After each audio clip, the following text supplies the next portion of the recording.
بسم اللہ الرحمن الرحیم۔ السلام علیکم ورحمۃ اللہ وبرکاتہ۔ بسم اللہ الرحمن الرحیم والصلاة والسلام علی اشرف الانبیاء والمرسلین، اما بعد۔ معزز سامعین، آج کی اس ویڈیو کے اندر ہم حدود و قصاص کی مناسبت سے جو صاحب کتاب نے خراج کا حکم ذکر کیا ہے اس کو پڑھیں گے۔ اگرچہ اس مسئلے کا مقام یہاں نہیں تھا، یہ کفالت بالمال سے متعلق ہے اور صاحب کتاب نے اس کو کفالت بالنفس کی مباحث کے اندر ذکر کیا ہے۔ اس کی وجہ انشاءاللہ آگے سبق کے اندر آ رہی ہے کہ یہاں پر اس مسئلے کو کیوں ذکر کیا گیا۔ آئیے پہلے عبارت پڑھ لیتے ہیں، اس کے بعد انشاءاللہ مسئلے کی وضاحت دیکھیں گے۔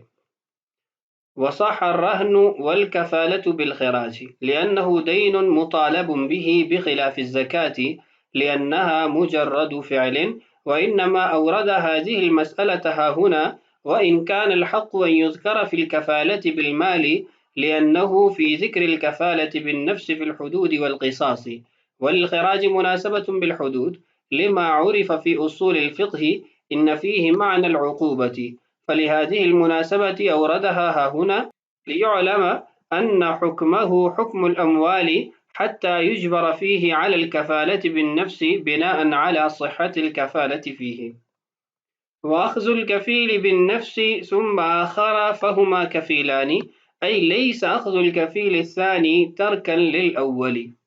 اس عبارت میں دو مسئلے ذکر کیے گئے ہیں۔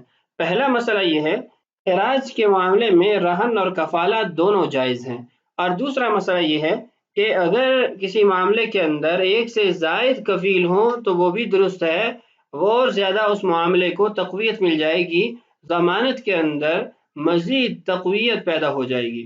پہلا مسئلہ کہ خراج کے اندر رہن اور کفالت دونوں جائز ہیں، اس کی تفصیل یہ ہے کہ اگر کسی ذمہ پر خراج لازم ہو اور پھر کسی نے ذمہ کی طرف سے خراج ادا کرنے پر کفالت لے لی تو یہ جائز ہے، درست ہے، یا پھر خراج کے عوض رہن لیا گیا تو یہ بھی جائز ہے۔ اس کی وجہ یہ ہے کہ خراج ایسا قرض ہے، ایسا دین ہے جس کا بندوں کی طرف سے مطالبہ کیا جاتا ہے، یہاں تک کہ اگر ذمہ خراج نہ ادا کرے تو اس کو قید بھی کر لیا جاتا ہے۔ اس لیے خراج کی وجہ سے رہن لینا یا خراج پر کفیل کا مطالبہ کرنا یہ دونوں درست ہیں۔ اسی کے برعکس مسلمان سے زکوٰۃ لی جاتی ہے، عشر لیا جاتا ہے، تو صاحب کتاب نے اس کو بھی ذکر کیا کہ زکوٰۃ کے اندر ایسا نہیں ہے، یعنی زکوٰۃ کی ادائیگی کے لیے کفیل بنانا یا رہن لینا یہ درست نہیں ہے، اس لیے کہ زکوٰۃ قرض نہیں ہے بلکہ زکوٰۃ تو فعل ادائیگی کا نام ہے۔ اسی وجہ سے زکوٰۃ نیت کے بغیر ادا نہیں ہوتی، جبکہ قرض کے اندر نیت کی تو حاجت ہی نہیں ہوتی۔ اسی طرح خراج ادا کرنے میں بھی نیت کی حاجت نہیں ہوتی، تو اس سے یہ بات معلوم ہوتی ہے زکوٰۃ فعل ادائیگی کا نام ہے جو اللہ کی رضا کی خاطر ادا کیا جاتا ہے۔ یہ تو تھا نفس مسئلہ۔ اب جو دوسری بات تھی کہ یہاں پر اس کو صاحب کتاب نے کیوں ذکر کیا، یہ تو کفالت بالمال سے متعلق ہے، اس کو کفالت بالنفس میں کیوں ذکر کیا، تو اس کی وجہ یہ بیان کرتے ہیں کہ اس سے قبل حدود و قصاص کا مسئلہ ذکر کیا گیا ہے، اور خراج کی بھی ایک مناسبت ہے حدود و قصاص سے۔ مناسبت اس اعتبار سے ہے کہ حدود و قصاص سزا ہے اور خراج بھی سزا کے طور پر لازم کی جاتی ہے، اسی لیے مسلمان کو ابتداءً خراج لازم نہیں کیا جاتا، کافر پر اس کو ابتداءً لازم کیا جاتا ہے۔ تو سزا کا معنی پائے جانے کی وجہ سے یہاں پر صاحب کتاب نے اس کو ذکر کیا ہے تاکہ یہ بات معلوم ہو کہ اس کا حکم اموال کا ہے، یعنی مالی کفالت کا حکم ہے، نہ یہ کہ ہم عقوبت کا معنی، سزا کا معنی دیکھتے ہوئے اسی کے حکم میں اس کو بھی شمار کریں۔ اسی لیے خراج کے اندر کفالت بالنفس بھی جائز ہے، جبکہ نفس حدود و قصاص کے اندر کفالت بالنفس جائز نہیں ہے۔ آئیے عبارت کا ترجمہ کرتے ہیں۔ وصح الرهن والكفالة بالخراج، خراج کے بدلے میں رہن اور کفالہ درست ہے، لأنه دین مطالب به، اس لیے کہ یہ ایسا قرض ہے جس کا مطالبہ کیا جاتا ہے، یعنی بندوں کی طرف سے اس کا مطالبہ ہوتا ہے۔ بخلاف الزکاة، زکوٰۃ کا حکم اس کے برعکس ہے، اس کے خلاف ہے۔ لأنها مجرد فعل، اس لیے کہ وہ فعل کا نام ہے، فعل ادائیگی کا نام ہے۔ وإنما أورد هذه المسألة ها هنا، یہاں سے وجہ ذکر کر رہے ہیں اس مسئلے کو جو کفالت بالمال سے متعلق ہے، کفالت بالنفس کے مباحث میں کیوں ذکر کیا۔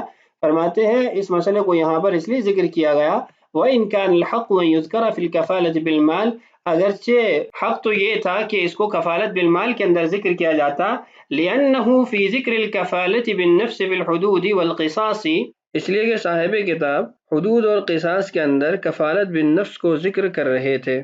وَلِلْخِرَاجِ مُنَاسَبَةٌ بِالْحُدُودِ، خراج کی مناسبت ہے حدود کے ساتھ، لما عرف فی اصول الفقہ، جیسا کہ اصول فقہ سے یہ بات معلوم ہوئی، ان فیہ معنی العقوبتی، کہ اس کے اندر بھی سزا کا معنی پایا جاتا ہے، اسی لیے اس کو مسلمان پر ابتداءً لازم نہیں کیا جاتا۔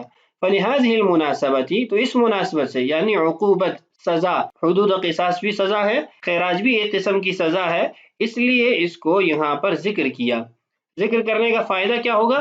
لیعلم، تاکہ یہ بات معلوم ہو، ان حکمہ، کہ خراج کا حکم حکم الاموال، اموال کا حکم ہے، نہ یہ کہ حدود و قصاص کے حکم میں ہوگی عقوبت کے معنی کی وجہ سے۔ حتی یجبر فیہ علی الکفالة بالنفس بناء علی صحت الکفالة فیہ، یہاں تک کہ اس میں کفالت بالنفس پر بھی مجبور کیا جاتا ہے، اس بنیاد پر کہ کفالہ خراج کے اندر درست ہے، صحیح ہے۔ یہ تھا ہمارا پہلا مسئلہ۔ دوسرا مسئلہ یہ ہے کہ مدعی نے مدعا علیہ سے کفیل بالنفس لیا اور پھر اس کے بعد ایک اور کفیل کا مطالبہ کر کے دوسرا کفیل بالنفس لیا، تو اب یہ دونوں کفیل ہوں گے۔ ایسا نہیں ہوگا کہ دوسرے کی کفالت کی وجہ سے ہم پہلے کی کفالت کو ختم کر دیں، اس لیے کہ مدعی کا مقصود اور اس کا مطلوب یہ تھا کہ اس کا حق محفوظ ہو اور اس کو اعلیٰ درجے کا اطمینان حاصل ہو، تو اس لیے یہ صورت اس کے لیے جائز ہوگی کہ وہ ایک سے زائد کفیل بھی لے سکتا ہے۔ عبارت دیکھیے، وَأَخْذُ الْكَفِيلِ بِالنَّفْسِ، ایک کفیل بالنفس لینا، ثم آخر، پھر ایک اور کفیل لینا، فَهُمَا كَفِيلَانِ، تو یہ دو کفیل ہوں گے۔ أي ليس أخذ الكفيل الثاني تركا للأول، مطلب یہ ہے کہ دوسرا جب کفیل بنایا تو اس کا مطلب یہ نہیں ہے کہ پہلے کی کفالت ختم ہو گئی، اس نے پہلے کی کفالت چھوڑ دی۔ تو یہ تھا آج کا ہمارا سبق، جس کے اندر ہم نے دو مسئلوں کو سمجھا بھی اور پڑھا بھی۔ اللہ تعالیٰ سے دعا ہے اللہ تعالیٰ ہمارے لیے اسباق کی تکمیل آسان فرمائے، اللہ تعالیٰ ہم سب کو دین کی سمجھ نصیب فرمائے۔ السلام علیکم ورحمۃ اللہ وبرکاتہ۔